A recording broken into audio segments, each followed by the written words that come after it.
I think that as in everything, as a real estate professional, it's about how we communicate, right? I mean, that's such an important part of our business.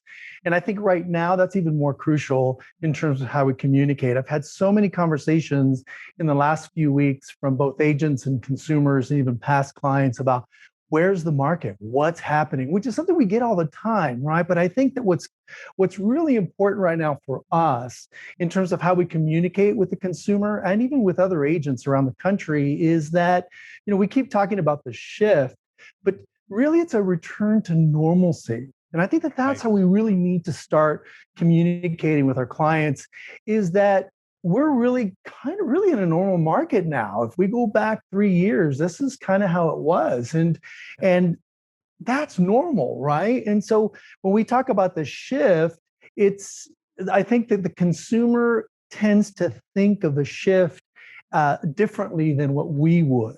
And I think what the consumer would basically think is that it's crashing, when really quite the opposite. It's not. It's very healthy. It's very normal, very consistent. So if we want to emulate the direction of the market in terms of our marketing, we've got to be consistent, even more so now than I think we ever thought so before.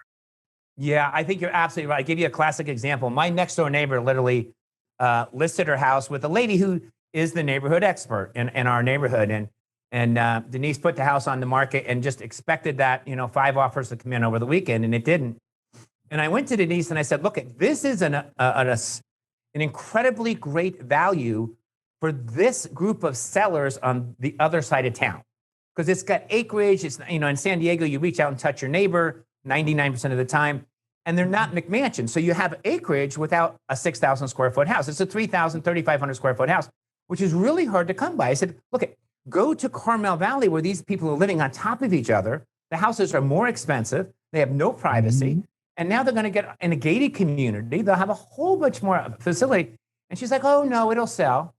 And I'm like, So I think like you said, you've got to start. Now we're going to have to start targeting our marketing and being, I say intellectual about it, but thoughtful.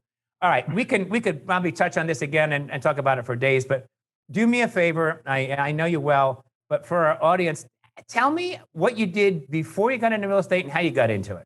Well, I think the important part about my career is that I was in real estate early on in 1990, I believe, in Seattle, basically the Seattle area, Bellevue, Washington, Bellevue, Kirkland, that area.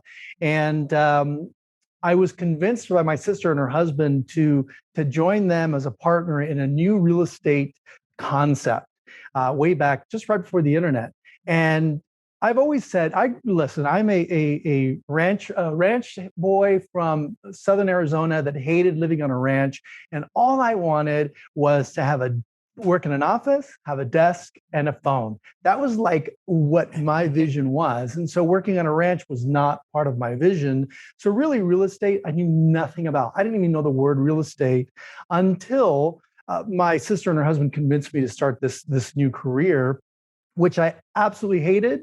After a year, I walked away from it, moved to Southern California, and did a few different things trying to discover what was my passion that I wanted to really expose.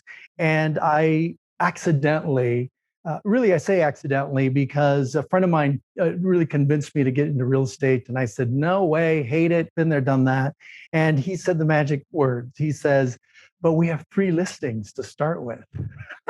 So I was like, oh, yeah, okay, I'm into that. And that was really the beginning of my real estate career.